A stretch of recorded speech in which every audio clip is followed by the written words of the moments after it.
Hi everyone, Andrea here, owner and senior podiatrist at AC Podiatry. Guys, look, I've jumped on today just purely and simply because really a public service announcement, okay? This is not something that as a podiatrist we generally manage or treat, but it is something that comes into our clinic. I just had a kid in here today with this particular problem, and on the basis of that I felt it really important to jump on and talk to you, in particular you parents out there, about hip pain in kids, what to look for, in particular when to seek professional help and what you should do in order to help them out, okay? So the first thing is hip pain in kids, you know, it's something that we see a little bit of, in particular around growing pains and things like that, but it is not something that should be taken at all lightly, okay? Hip pain in children can be really something serious and not something to be mucked around with, okay? There's a couple of conditions in particular we see, not very common, but they do come into the clinic.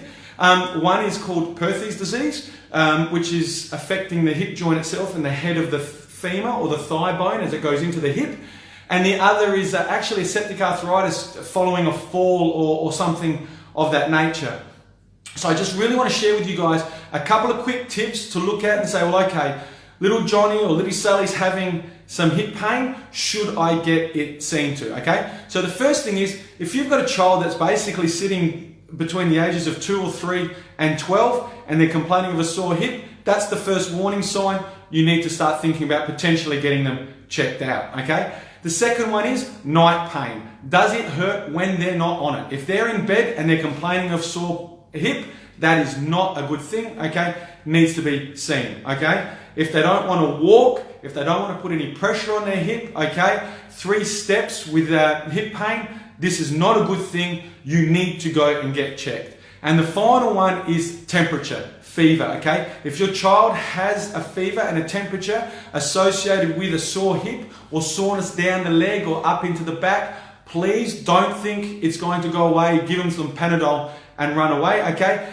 There is the potential that they are suffering with an infection or an arthritic issue in the hip and need to get checked, okay? So look, this was going to be short and sharp. It's a public service announcement, all right? At the end of the day, if you've got a child who's young, is having sore pain, he's having a sore hip, okay, following trauma or maybe not trauma, okay, so they haven't fallen on it, but it is sore, it's hurting them at night, they can't take more than a handful of steps without it being painful, or they're suffering with some kind of fever, please get them checked. I've just had a young kid in here, similar presentation, okay? First thing I've done, ship them off to the doctor. Please go and get seen, get the x-ray, get the help done. This is not something as a podiatrist I'm equipped to deal with, but as a podiatrist, we do see it, we do pick it up. I'm just giving you guys that knowledge, so bypass me and go and get the help that you need, okay? I hope, as always, that you've got something out of that. I hope that you don't know anybody that's suffering with this, but if you do, please tag, share the video, like it, let them know so they can get the help so that their kid can get treated, get sorted,